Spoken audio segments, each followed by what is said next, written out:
सब लोगों पर केवल नाम से हमारे कितने काम बन रहे हैं। भूत पिशाच निकट नहीं आवे महावीर जब लो, भूत पिशाच नाम से ही भाग जाते हैं, महावीर को आने की आवश्यकता नहीं है।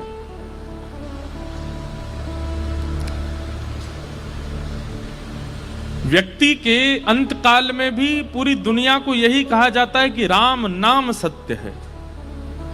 राम सत्य हैं, पर राम बार बार प्रकट नहीं होंगे। और एक और बात कह सकते हैं कि राम यदि प्रकट भी हुए तो वे अयोध्या में हो जाएंगे। वैसे तो ठाकुर जी इतने योग्य हैं कि वे चाहें तो जितने जीवात्मा उतने रूप धारण करके प्रकट होके सबको दर्शन दे सकते हैं, लेकिन लीला करने के लिए ठाकुर श्री राम एक ही प्रकट हुए और वो एक ही पूरी लीला करते हुए लंका गए। लेकिन नाम तो सर्वव्यापी होता है, सब जगह पहुंच जाता है। इसलिए सत्यम परम धीमहि, परम सत्य कौन है? परमात्मा का नाम। ठाकुर जी को दर्शन की इच्छा देने का ठाकुर जी का मन करे, आपकी इच्छा इतनी जल्दी प्रकट मत करो। आप तो नाम का आश्रय लो, नाम के आश्रय से ठाकुर जी के मन में भाव आवे, ये इतना नाम जपता है, इसको हम दर्शन देवें। आप अपने चित्त में इच्छा प्रकट मत करो कि मुझे देखना है। वो तो देखो, नाम जब बहुत अति मात्रा में हो जाएगा, सत्संग अति मात्रा में हो जाएगा तो इच्छा तो प्रकट होगी, पर फिर भी नाम आश्रित रहो। नाम बहुत काम का है, एक प्रकार की औषधि है। जैसे रोग प्रकट होता है चित्त में तो औषधि लेने पर उसका नाश हो जाता है, पर कई रसायन होते हैं उनको लेते रहो तो रोग बनता ही नहीं है। नाम क्या है? नाम रसायन है। रोग बनने पर औषधि ली जाती है, पर रोग बने ही ना उसके लिए रसायन लिया जाता है। जैसे कई लोग नीम गिलोय पीते हैं, वो क्या है? रसायन है। चलो ये तो फिर भी एक औषधि का रूप हो जाता है। आप लोग अपने घर में छाछ पीते हो, मध्य भोजन के साथ छाछ पीनी चाहिए, रात्रि में दूध पीना चाहिए, घी लगा करके पाना चाहिए, सब्जियों में मसाले में काली मिर्च होनी चाहिए, लौंग होनी चाहिए, इलायची होनी चाहिए। ये सब कहीं ना कहीं रसायन है। हम भारतीयों का भोजन ऐसा होता है कि कितने रोग तो हमारे अंदर बन ही नहीं पाते रसायन के कारण।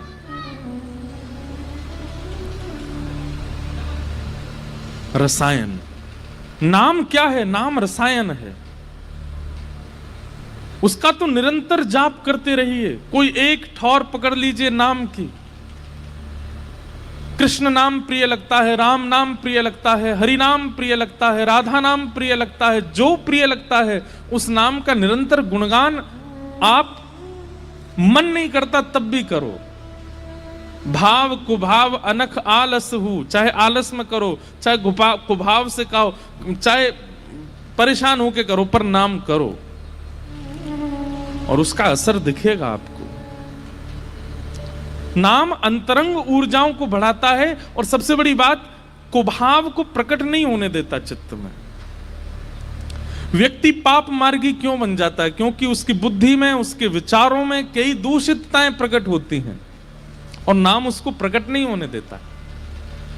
इसलिए सत्यम परम धीमहि के भाव से परम सत्य कौन है? परमात्मा का नाम। जी का नाम परम सत्य है। अरे अब कहां तक कहें, गलत रूप में मत ले लेना इस बात को। स्वयं राम जी खड़े हैं बानरों के साथ लंका जाने के लिए, लेकिन राम जी चाह करके भी बानरों को लंका नहीं ले जा पा रहे। लेकिन वही जब पत्थर फेंके गए और उन पर नाम लिख दिया गया तो राम जी के नाम पर रूपी पत्थर तैरने लगे और उस पर स्वयं राम जी पार हो रहे हैं। अपने नाम से खुद पार हो रहे हैं, तो और बताओ क्या आपको इसके ऊपर क्या उदाहरण दें? ये सब लीला है ठाकुर जी की। ठाकुर जी के लिए कोई लंका पहुंचना बड़ी बात नहीं है, लेकिन एक लीलात्मक भाव से ठाकुर जी हमें नाम की महिमा बता रहे हैं। ये नाम कितना बलवान है। इसलिए नाम,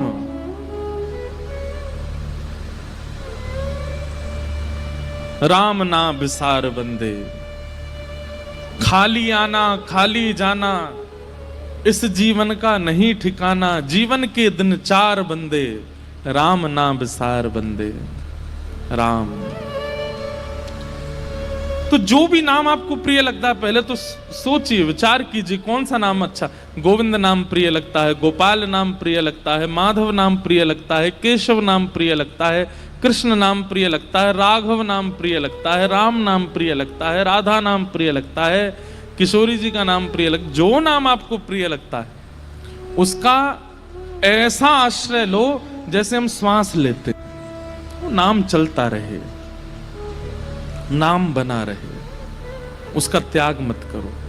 इसका मतलब यह नहीं है कि विपत्ति नहीं आएगी भाई, ब्रेकर तो आएंगे, गाड़ी चला रहे हो रोड पे तो ब्रेकर तो आएंगे, लेकिन गाड़ी में अगर ब्रेक है तो ब्रेकर आने पर धीमे कर लोगे और आराम से थोड़ा सा उचक करके चले जाओगे। और सामने आ गया ब्रेकर और ब्रेक नहीं है गाड़ी में तो एक्सीडेंट निश्चित है। ठीक वैसे जीवन रूपी गति चल रही है और जीवन रूपी इस गति में कितने सारे उतार चढ़ाव ब्रेकर्स आने वाले हैं। नाम रूपी अगर ब्रेक आपके पास नहीं है तो एक्सीडेंट निश्चित है। कई लोगों का हो जाता है, किसी से प्रेम हुआ और प्रेम होने के बाद उसने छोड़ दिया, ब्रेकर आया, लेकिन नाम नहीं था जीवन में तो टूट गए, बिखर गए, परेशान हो गए। बहुत मेहनत की थी, पढ़ाई की थी, कुछ पास आउट करना था, लेकिन एग्जाम करके आए लेकिन 2 नंबर से रह गए, फेल हो गए, नाम जीवन में नहीं था, बिखर गए। बहुत परिश्रम करके दुकान खोली थी, बहुत इन्वेस्टमेंट किया था, पैसे लगाए थे, चलेगी, घर चलाएंगे, लेकिन नहीं चल पाई। कोविड आ गया, दुकान बंद हो गई, ग्राहक ही नहीं आए, शुरू होने से पहले ही खत्म हो गई, बिखर गए। क्यों? नाम नहीं था जीवन में। क्या समझ में आता है कि नाम से विपत्ति नहीं जाती, विपत्तियां खत्म नहीं होती नाम से, पर हां विपत्ति आने पर उस विपत्ति का जो असर पहले होना था वो अब नहीं होगा, क्योंकि नाम आपके पास है, नाम का आश्रय आपके पास है। इसलिए भैया एक नाम आश्रय हो जाओ, नाम का त्याग मत करो।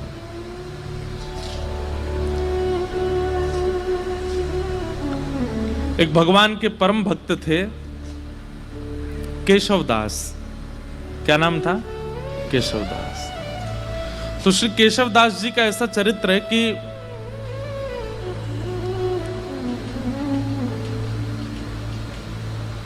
एक बार कहीं कथा में बैठे थे, वो कथा में वक्ता ने ऐसी बात कही कि जीवन में कमाई कहां लगाई जाए तो सार्थक मानी जाती है। आपने जो भी कमाया, अगर परिवार में लगाया, घर में लगाया, पत्नी बच्चे परिवार सब में, देखो थोड़ा थोड़ा तो सब जगह लगाना ही पड़ता है, लेकिन फिर भी उसकी सार्थकता कब है? हमारे द्वारा कमाया गया धन वो ऐसी कौन सी जगह लगाया जाए कि उससे सार्थक माना जाए, ठाकुर जी प्रसन्नता मानी जाए। वक्ता बोले कि अगर वो संतों की सेवा में लगा दिया जाए तो जितना अंश संत सेवा में लगता है उससे ठाकुर जी बड़े प्रसन्न होते हैं, वो सार्थक माना जाता है, वो पुण्य माना जाता है। आपकी कमाई करना भी सार्थक हो जाता है अगर संत सेवा बन रही है तो। बहुत ध्यान से सुनना। तो केशवदास जी ने ये बात सुनी कि भैया संत सेवा करनी चाहिए, उसमें जो धन लगता है वही सार्थक माना जाता है। अपनी पत्नी से कह दिया, देवी देखो हम जो भी कमाते हैं ना उसका जो भी अंश ठाकुर जी कृपा करेंगे हम संत सेवा में उसको प्रस्तुत करेंगे, तुम राजी हो? पत्नी बोली हाँ हम राजी हैं। बंधुओं, भगवान की बहुत बड़ी कृपा मानिएगा कि आपका कोई संबंधी, कोई सगा ऐसा है जो भगवत सेवा करने में आपकी सहायता करता है। उस मित्र को कभी मत छोड़िएगा जो कथा में लेके आता हो, उस मित्र का कभी त्याग मत करना जो वृंदावन लेके जाता हो। वो बहन सबसे अच्छी है जो ठाकुर जी की सेवा करवाती हो, वो भैया सबसे अच्छे हैं जो प्रवचन सुनवाते हों, वो माता पिता सबसे अच्छे हैं जो ठाकुर जी की सेवा की आज्ञा देते हों, वो पति सबसे अच्छा है जो गुरु सेवा में संग लग जाता हो। अगर इन भावों से कोई भी संबंधी आपका है, चाहे वो बुआ जी हैं, फूफा जी हैं, चाचा हैं, ताऊ जी हैं, पति है, मित्र है, उस संबंध का त्याग मत कीजिएगा। चाहे वो जीवन में आगे चल करके भले ही पद भ्रष्ट हो जाए तो भी उसका त्याग मत कीजिएगा। वो कभी आपको कथा में लेके गया था, उसकी वजह से आपको कथा मिली थी, इसलिए उसका त्याग मत करना। तो सबसे बड़ा संबंधी, सबसे श्रेष्ठ संबंधी है। तो कई बार पति भक्त होते हैं पर पत्नी का स्वभाव नहीं होता, और पत्नी भक्त होती है, पति का स्वभाव नहीं होता, दोनों विपरीत होते हैं, तो बहुत मुश्किल होती है फिर। लेकिन केशवदास जी की जो पत्नी थी वो बिल्कुल योग्य थी। उसने कहा आपकी जैसी इच्छा, आप कहेंगे संत सेवा होनी चाहिए तो होगी। इतना धन नहीं कमाते थे, बहुत अल्प सी धन कमाते थे कि बस दिन रात भोजन हो जाए बस, लेकिन संत सेवा का प्रण ले लिया। एक बात मानेंगे हमारी, कथा में या गुरुजनों के द्वारा जब कोई बात ऐसी आप सुनते हैं जिसको सोच करके सुन के आपके मन में आता है ये मुझे करना चाहिए, लेकिन मैं कैसे करूं, मेरे पास व्यवस्था नहीं है। आप जब व्यवस्था को आगे रख करके किसी आज्ञा से पीछे हट जाते हैं तो बहुत बड़ी गलती करते हैं। कोई आज्ञा ऐसी हुई, कोई बात ऐसी कथा में सुनी या गुरुजनों से सुनी, वो बात सुनकर के आपके मन में आया ये मुझे करना चाहिए, लेकिन मेरे यहां व्यवस्था नहीं है। व्यवस्था का विचार ही मत करो। जैसे ही आपको लगा कि ये मुझे करना चाहिए, आप करने लग जाओ। जिन महापुरुष से आपने सुना या जिस ग्रंथ की बात आप सुन के आए हो वो सामर्थ्य प्रदान करेंगे, व्यवस्था कर देंगे, आप बस लगना शुरू करो उसमें।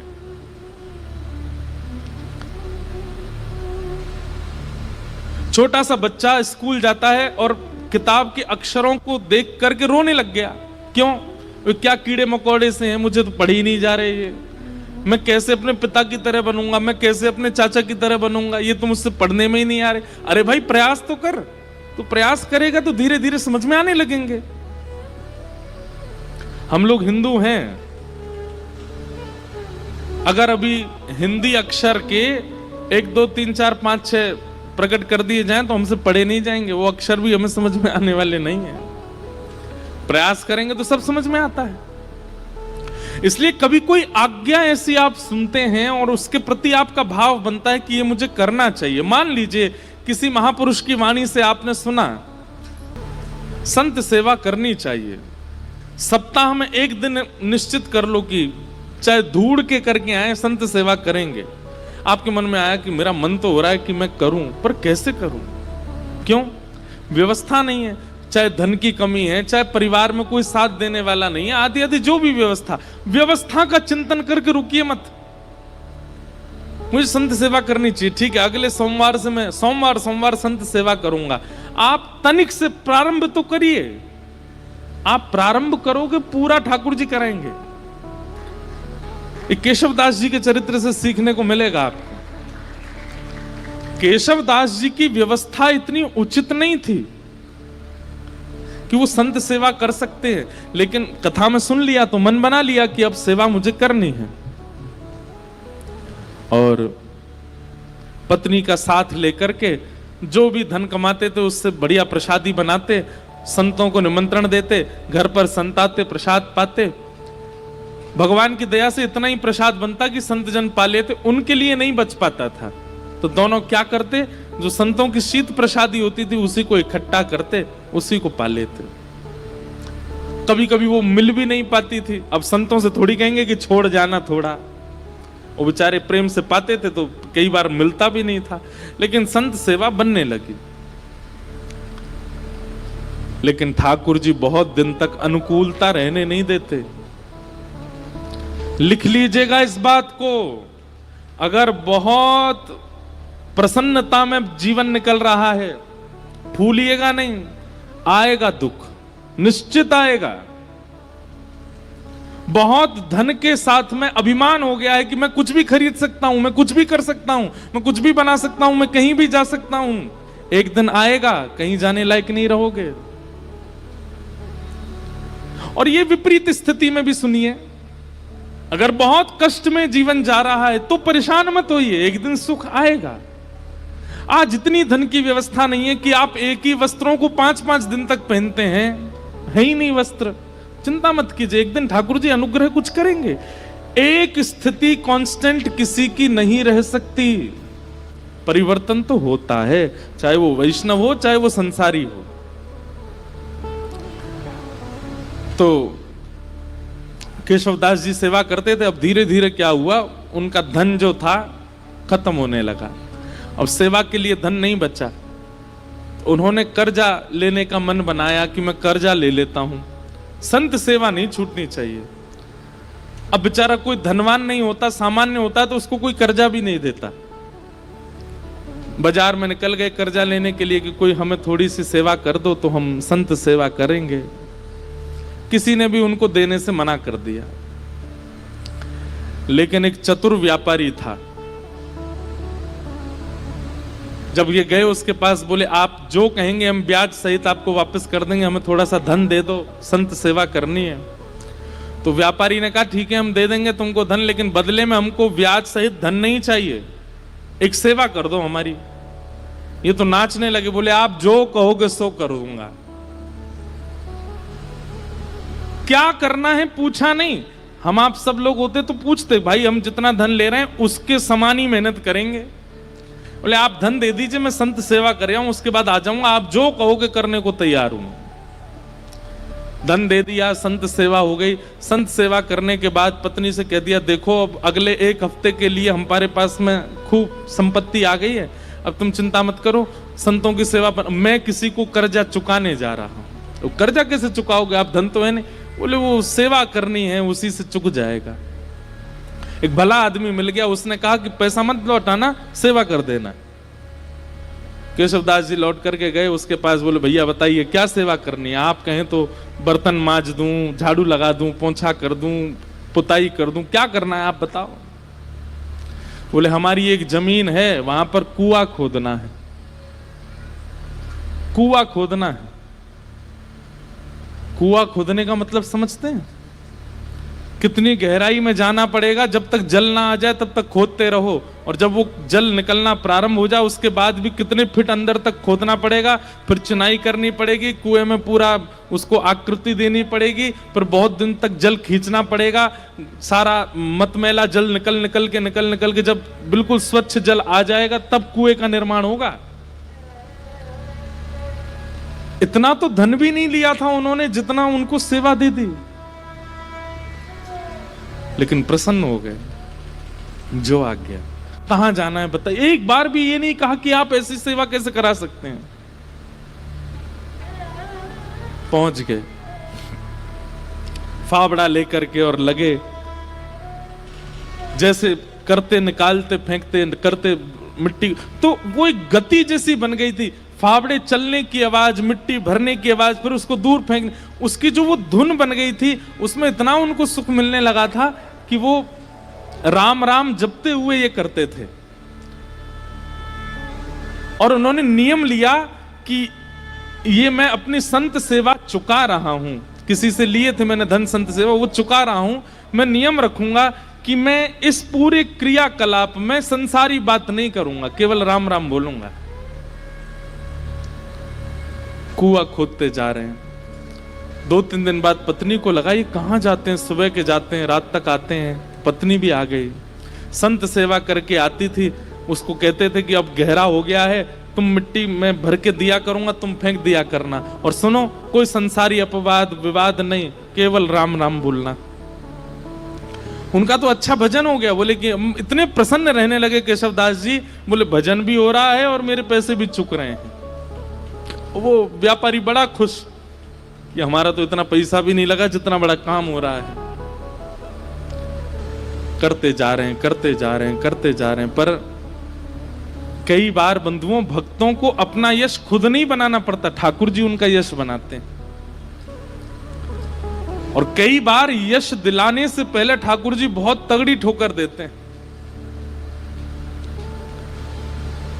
कुएं में पानी का स्रोत आने लगा था, पानी नीचे से आने लगा था, बड़े प्रसन्न हो गए थे केशव दास जी कि अब जल आ गया है, वो जिन्होंने मुझे धन दिया उनकी सेवा पूरी हो रही है। लेकिन तभी जोर की हवा चली और बगल के मिट्टी जो गहराई में चले गए थे, तो वो मिट्टी थोड़ी सी ढीली हो गई और वो पूरी नीचे आ गई और जितना कुआं भरा था सब दोबारा भर गया और केशव दास जी अंदर ही दब गए उसमें। पत्नी दौड़ी दौड़ी इधर उधर भागी, अरे कोई बचाओ, मेरे पतिदेव अंदर गिर गए हैं, कोई बचा के लाओ। कोई धनवान मानी व्यक्ति होता तो लोग प्रयास भी करते, अब केशव दास जी बेचारे सामान्य व्यक्ति, किसी ने मदद नहीं की। सब सोचने लगे कितना गहरा, तुम्हारे पति को 1 महीना लगा इतना अंदर जाने में, हम इतने भीतर तक मिट्टी कैसे निकालेंगे बाहर। कुछ लोगों ने सोचा, बोले भाई अकेला निर्वन कैसे करेंगे, कुछ पैसा वैसा देके इनको शांत कर दो और कुछ धन धान्य दे करके उनको, बेचारी वो भी कहां तक किसके पास जाती हैं। लेकिन रोज ठाकुर जी से प्रार्थना करती, मेरे पति ने कभी कोई गलत क्रिया नहीं की, आपके नाम का आश्रय लिया, संत सेवा की, नाथ आप ऐसा अनहित नहीं कर सकते उनके साथ। 1 महीना व्यतीत हो गया, मृतक घोषित हो गए केशव दास जी। 1 महीना बाद जहां वो कुआं खोदा जा रहा था, अब तो वहां पे कुआं खोदने का कोई प्रश्न नहीं उठता था। लोगों ने कहा कि इसमें तो आदमी मर गया, भीतर अब कुआं मत खोदना यहां पे। लेकिन लोग बाग जब वहां से निकलते थे तो वो एक मिट्टी का टीला बन गया था।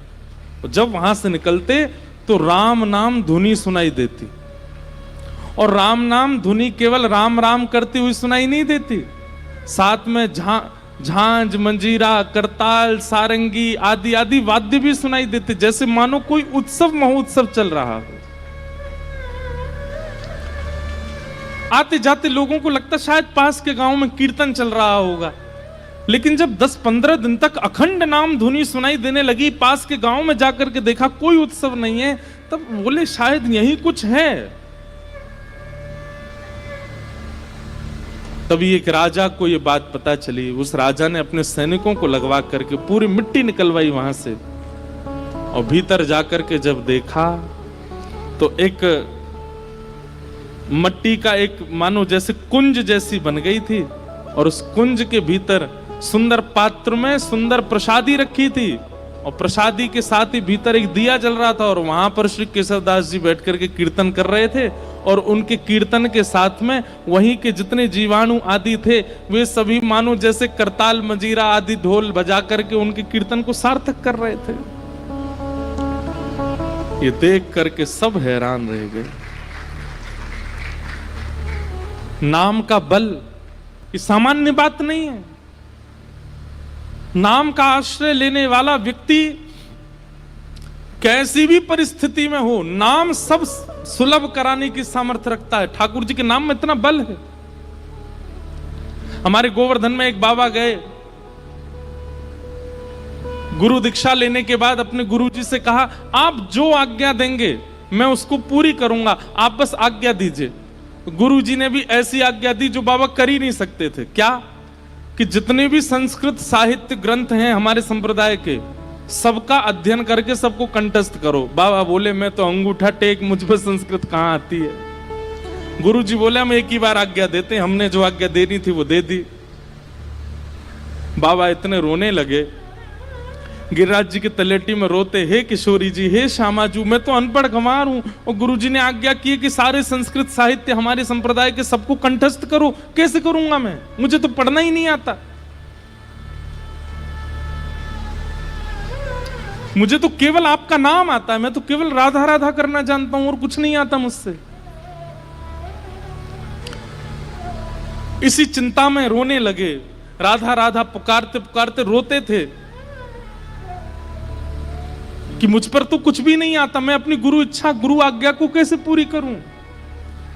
4-5 दिन तक तो रुदन किया, 5वें दिन मानसी गंगा में डूब करके प्राण त्यागने को तैयार हो गए। बोले अब मैं प्राण त्याग दूंगा, अब जीवित रहने का मेरा कोई इच्छा पूरी नहीं कर पा रहा, गुरु आज्ञा पूरी नहीं कर पा रहा, और मेरी उम्र अब 50 की हो चुकी है, अब मैं कहां से पढ़ना सीखूं, कैसे याद करूं। मानसी गंगा में जैसे ही अपने प्राण त्यागने के लिए कूद ही रहे थे, तभी किशोरी जी प्रकट हो गई। और किशोरी जी प्रकट होकर के बोली, क्यों अपने प्राण त्याग रहे हो? बोले कि हे स्वामिनी जी, मेरे गुरु ने आज्ञा की, मेरा सौभाग्य कि आपके मुझे दर्शन हो गए, पर मेरे गुरु ने मुझे आज्ञा की कि सारे संस्कृत साहित्य याद करो। कैसे करूं, मैंने तो पढ़ा लिखा ही नहीं हूं। किशोरी जी ने कहा, अपनी जीभ बाहर निकालो। और वो बाबा ने अपनी जीभ बाहर निकाली। श्यामा जी ने वो जीभ पकड़ करके और एक सीख से उस पर कृष्ण लिख दिया, और कृष्ण लिख करके कहा, अब जाओ। तुमने जीवन भर नाम गाया है मेरा, और उससे श्री कृष्ण प्रसन्न हुए हैं। श्री किशोरी जी का नाम गाने से किशोरी जी प्रसन्न नहीं होती हैं, ठाकुर जी प्रसन्न होते हैं। और ठाकुर जी का नाम गाने से किशोरी जी प्रसन्न होती हैं। बोले, आपने जीवन भर मेरा नाम गाया और कुछ आपको नहीं आता है, इसलिए ठाकुर जी बड़े प्रसन्न है। और उन्होंने प्रसन्न होकर के कहा है कि मेरी जितनी सिद्धियां, उनमें एक विद्या सिद्धि है, वो विद्या सिद्धि आप इसको दे आओ श्री जी। अब जाओ, अब तुम्हें पढ़ने की भी आवश्यकता नहीं है, तुम बस गुरु जी जो प्रश्न करें सबका उत्तर देते जाना, सारा साहित्य तुम्हारी जिह्वा पर विराजमान हो गया। जैसे ही गए, गुरु जी ने कहा कि पढ़ाए? बोले हाँ, 5 दिन पहले तो हमने आज्ञा दी, बड़ी जल्दी पढ़ाए। बोले, गुरु जी आप आज्ञा करें, कौन सा साहित्य, कौन सा ग्रंथ सुनाऊं? गुरु जी ने ग्रंथ का नाम बोला तो बैठ करके पूरा ग्रंथ सुना दिया। बोले, कैसे प्रकट हुआ? बोले, केवल नाम का आश्रय, श्री जी के नाम की कृपा हुई है, मैं पढ़ा लिखा नहीं हूं। श्री जी ने कृपा करके अपने नाम की कृपा से मुझे सब प्रदान कर दिया। इसका मतलब ये नहीं है किसी के पेपर हो तो रात भर राधे राधे बोलता रहे, हे किशोरी जी कल मेरा एग्जाम अच्छा हो जाए। लंबे समय तक नाम का आश्रय लीजिए, और उस नाम का आश्रय किसी कार्य की सिद्धि के भाव से मत लीजिए, बस नाम का आश्रय लीजिए, कार्य सब अपने आप ठीक हो जाएंगे। सत्यम परम धीमहि, परम सत्य भगवान का नाम है, उसे हम बारंबार प्रणाम करते हैं।